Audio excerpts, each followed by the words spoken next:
Kau membangkang padaku. Tahun ini kau tidak memberikan tumbal. Ampun, Nyai. Sudah 4 orang saya persembahkan kepada Nyai. 2 orang pembantu. Dan 2 orang yang pinjam uang kepada saya. Sekarang, tidak ada lagi yang mau jadi pembantu di rumah saya. Juga tidak ada lagi yang pinjam uang kepada saya. Orang-orang takut mengalami nasib yang sama. Mati mendadak. Aku tidak mau tahu kau dapat orang dari mana. Pokoknya harus. Kalau kau tidak sanggup, aku akan ambil anakmu. Ampun, Nyai. Ampun, Nyai. Jangan ambil anak saya. Laknat!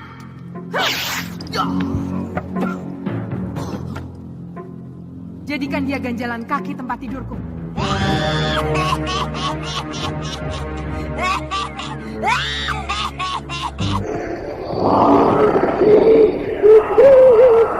Mempersembahkan Sandiwara Radio, misteri dari Gunung Merapi.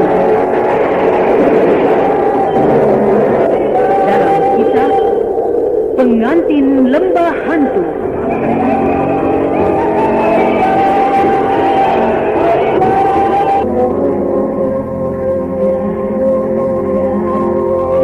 Naskah karya Asmadi Syafar.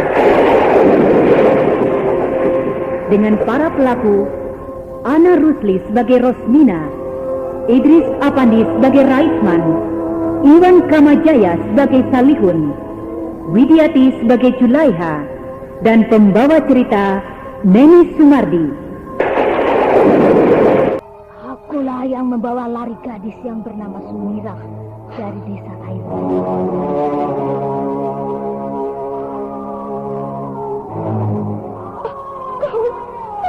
Betul begitu. Jangan banyak tanya lagi. Lalu, di mana gadis itu sekarang? Dia telah mati. Jadi benar kau yang membawa gadis itu? Pantas. Pantas kau mirip sekali dengan apa yang dikatakan suamiku. Dan kau pun akan mati sekarang. Orang ajar. Kamu apa? Aku hanya cukup menggigit lehermu saja. Dan setelah itu, aku akan menghisap darahmu. Kalau kau berani, aku akan berteriak. Biar orang-orang kampung membunuhmu.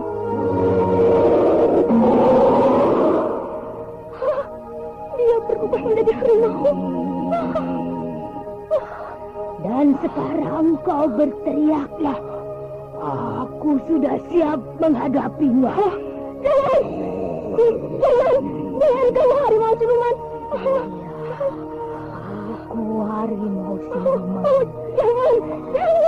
Kasihlah aku. Jangan bunuh aku. Berteriaklah. Aku tunggu.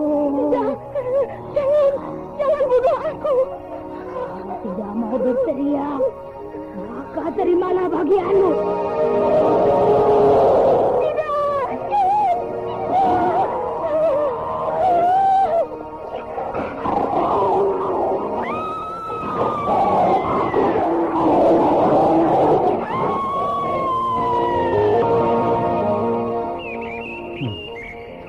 Hutan ini cukup lebat.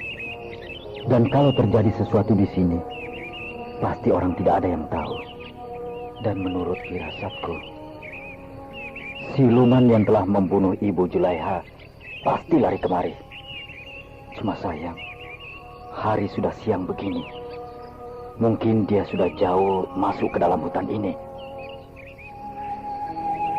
Siapakah siluman itu? Mardiankah?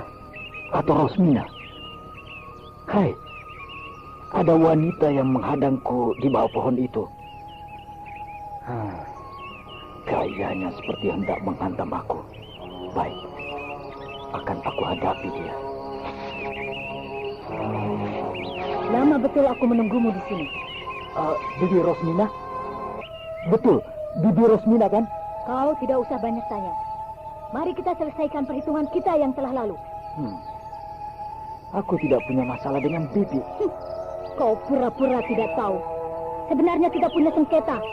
Tapi sampai saat ini belum pernah kita selesaikan. Tidak, aku tidak pernah merasa seperti itu. Tapi kau sejak tadi malam cari aku kan? Ya, karena kau telah membunuh Ibu Julaiha. Jadi, Kau menuduh aku membunuh perempuan itu? Ya. Kau menuduh aku harimau siluman? Apakah kau tidak merasa begitu? Kau menuduhku harimau siluman? Tidak usah mengelak. Sudah lama aku tahu tentang itu. Jadi kau mau apa sekarang? Sebenarnya aku yang harus bertanya. Mau apa kau sekarang? Bukankah kau yang mencari aku semalaman? Baik. Aku ingin menolong Bibi dan menginsafkan Bibi. Kalau begitu kita bertentangan sembara. Karena hari ini aku akan membunuhmu. Hah? Mau membunuhku? Jangan banyak tanya. Bersiaplah untuk mati seperti si Julaiha.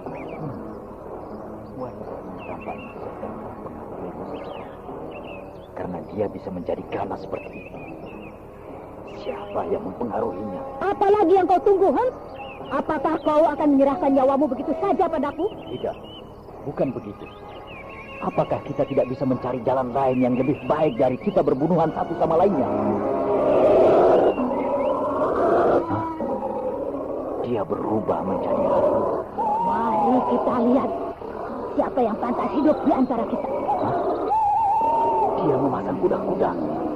Tampaknya dia di bawah pengaruh sesuatu. Wah, dia kini bisa bersiul. Aku harus hati-hati. Tampaknya perkelahian antara Sembara dan Rosmina tidak bisa lagi dielakkan. Karena Rosmina tidak memberi kesempatan pada Sembara untuk berdamai dan menjelaskan persoalan apa sebenarnya yang menjadikan Rosmina begitu. Kini keduanya telah memasang kuda-kuda.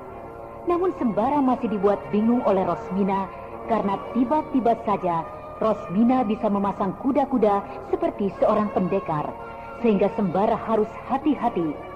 Padahal Sembara tidak tahu, itulah kekuatan ilmu Salihun yang dikirimkannya dari jarak jauh untuk menghadang Sembara melalui badan Rosmina.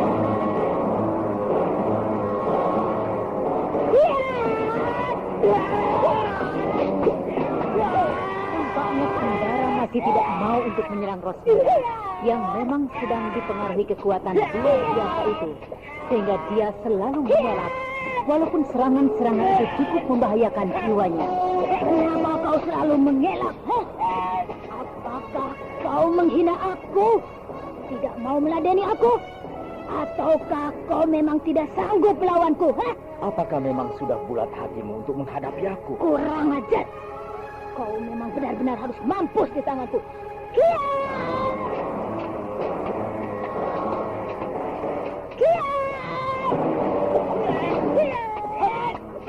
Kembali Rosmina menyerang dengan ganasnya, sehingga Sembara cukup repot untuk menghadapinya. Maka ketika sebuah tendangan dan pukulan menyambar dadanya secara tiba-tiba dan beruntun,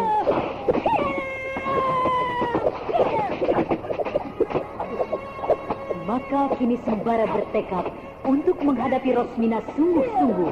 Karena pukulan yang baru saja dia terima memang cukup menyesakkan. Baik, kau terimalah itu.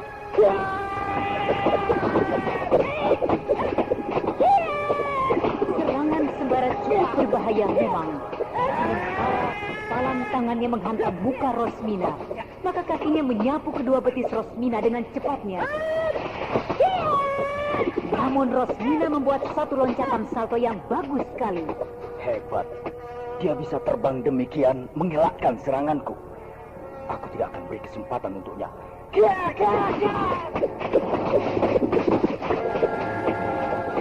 Dengan kecepatan yang luar biasa, Sembara menyerang beruntun 3 kali, yang membuat Rosmina jungkir balik terkena tendangan yang memang cukup membuatnya marah.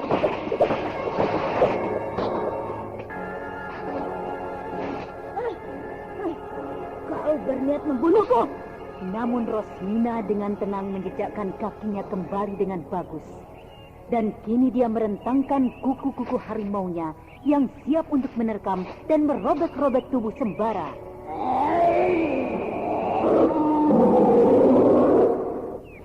Baik, Aku akan mempergunakan ilmu dari Datuk Panglima Kumbang. Dengan lincahnya, Sembara melompat ke sana kemari seperti harimau. Sehingga Rosmina menjadi bingung dibuatnya, karena mengitari tubuhnya seolah-olah menjadi banyak. Dan ketika Rosmina bingung begitu, Sembara merentangkan tangannya persis seperti harimau dan mengirimkan tamparan yang cukup keras.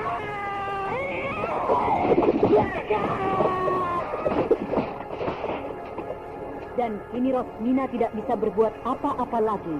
Dia terduduk di tanah dengan napas satu-satu. Hayo, bilang padaku, siapa yang menyuruhmu, siluman busuk?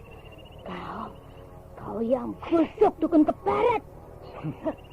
Sayang kau perempuan. Kalau tidak, akan aku habisi sekarang juga. Kau yang harus habis dari bumi ini. Kembalilah wujudmu sebagai manusia dan pergilah.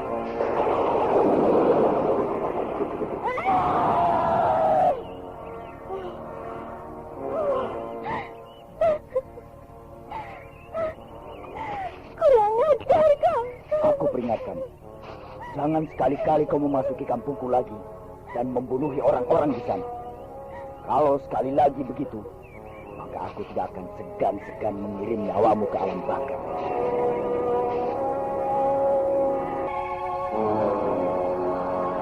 Kenapa kau tampak sedih, Niringgi? Aku gagal lagi untuk menghukum Mardian, Datuk.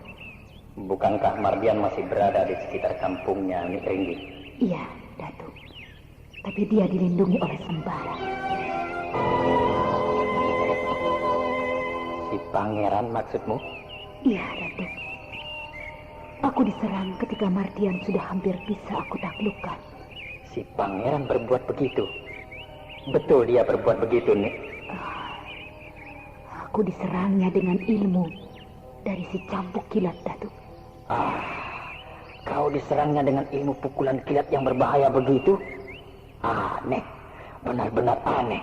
Datuk, bagaimana hidupku selanjutnya, Datuk?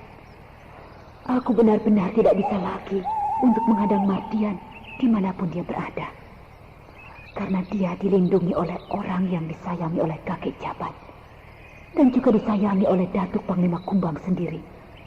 Apakah kau terluka sewaktu diserangnya, Niringgi? Tidak, Datuk. Hanya aku terdesak oleh bola api yang menggelegar datang menghadangku. Seperti dia hanya memberi peringatan padamu. Baiklah, kini pergilah kau mencari Mardian dan kalau bisa bawa dia kemari. Sedangkan aku akan pergi menghadang si pangeran, supaya dia tidak bisa membantu Mardian. Terima kasih, Datuk. Aku berangkat. Iya, pergilah, Nik. Aku akan selalu melindungimu. Terima kasih, Datuk.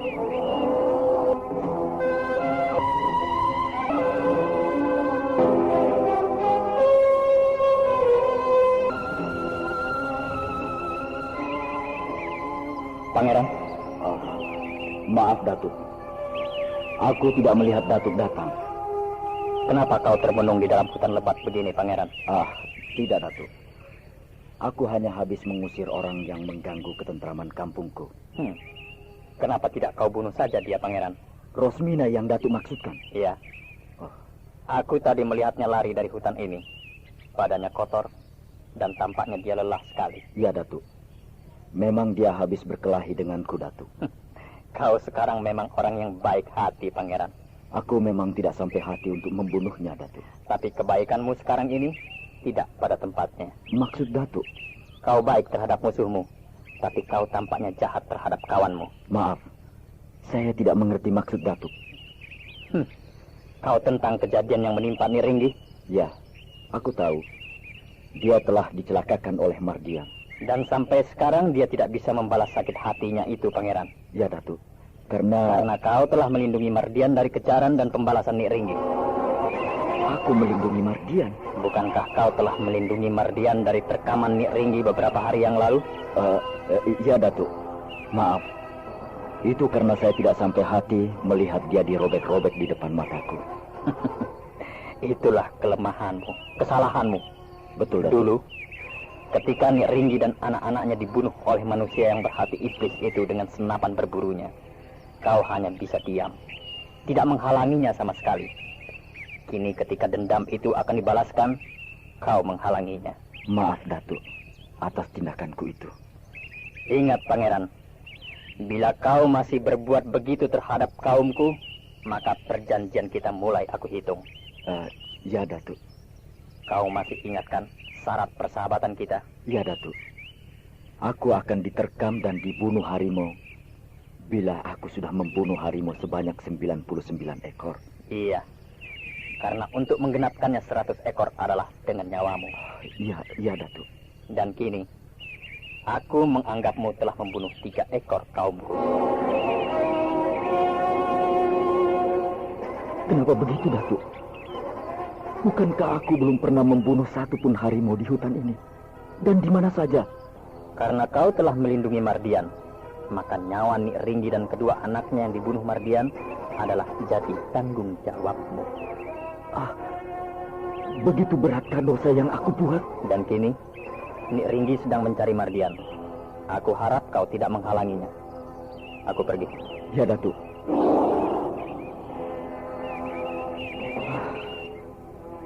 Kenapa aku selalu gagal dalam menyelesaikan persoalan? Hampir semuanya tidak bisa aku hadapi dengan baik. Selalu salah.